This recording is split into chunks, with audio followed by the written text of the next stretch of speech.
Have the Raptors unlocked something with RJ Barrett? And where does Darko's ref rant rank in Raptors history? Hey everyone, welcome to Inside the Raptors. Rob Wong, joined alongside by Ryan Wolstat of the Toronto SUN. And Ryan, last week we spoke about the new additions of RJ Barrett and Emmanuel quickly, but now we have a bit of a larger sample size to work with. And with Barrett especially, the numbers jumping off the page: 21 points, 6 rebounds, 3 assists, and shooting 53% from three. Some of those numbers obviously will not stay that way, but have the Raptors found something here with the Mississauga native? I think they have, Rob. And as you said, obviously some of those things are going to stabilize. He's not going to shoot anywhere close to 50% from three. His true shooting percentage has been around 50% in his career. Right now it's 70%, so obviously that's going to change. But I do think they have unlocked some stuff, and he is much better than he kind of showed in New York when he was with two ball dominant guys in Julius Randle and Jalen Brunson.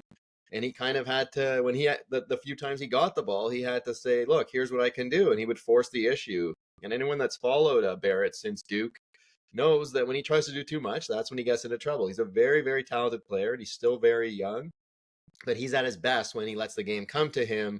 And I think in Toronto's system, they have unlocked something because they move the ball a lot and they don't just hold it and try to make it happen too much. So he's been a perfect fit. He, with the ball moving, he's a willing passer. He had a bit of a selfish rap, but that was just kind of, again, the way the Knicks played, and him trying to get his. In Toronto, he doesn't have to do that. And the only times he does have to do it is maybe when he's on a bench unit, when they're desperate for some scoring, and, he can get away with that. So I think people forget just how young the guy is. It's not like he's an established player, even though he's been in the league a few years. He was a one and done at Duke, and he has not been in the league long. So it seems like an amazing fit.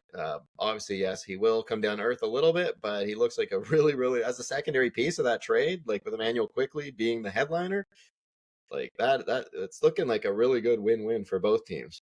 Yeah, it really has been. OG Anunoby off to a great start in New York as well. Meanwhile, we saw head coach Darko Rajakovic go off on the refs after the Lakers game and just an all-time post-game news conference the other night. Where do you think it ranks among the all-time coaching rants, I should say, in Raptors history? Well, first of all, good for Darko for doing that, because it was insane. I don't care what the league's official last 2-minute report says afterwards. It was an absolute disgrace for the league and did nothing to quiet any conspiracy talk. Look, these are the best officials in the world, but the Lakers are the league's cash cow. They need them to do well. They got a big TV deal coming up. I'm not saying for sure, I just think it was too weird, just the double standard. There's also the way Anthony Davis and LeBron are called, but back to the topic at hand. Sorry for the distraction. It's right up there. I mean, it's either number one or number two. Sam Mitchell, when Jerome Moiso was basically a 7-foot stiff and drove Sam crazy, he had that one where he said, look what he basically said, he's taking up air. What did he do today? And he looks at the box score and goes 0, 0, 0, 0. That's up there. I mean, Dwayne Casey once said, I'm sick of this stuff.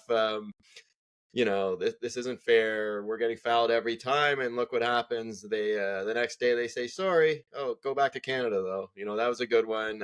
Kevin O'Neill, an all-timer, he got fired the day after when he said they were basically leeches, spies, hangers-on, distractions, a bunch of other stuff, just ruining his team. And he was canned the next day. Butch Carter tried to sue Marcus Camby. He got fired. So, I mean, Darko's the opposite. He's not obviously going to get fired. He's empowered himself more. He's gotten the respect of everyone. So I think it's right up there. I'm sure I'm forgetting a good Nick Nurse rant or maybe a Jay Triano or something, but that was a great one. Yeah, it definitely was. Good for Darko, as you said, standing up for his players, and we'll see if it pays off later on this season. As always, you can leave your Raptors thoughts in the comment section below or email us at torontoraptors@postmedia.com. For Ryan Wolstat, I'm Rob Wong. Thanks for tuning in, and we'll talk to you next time.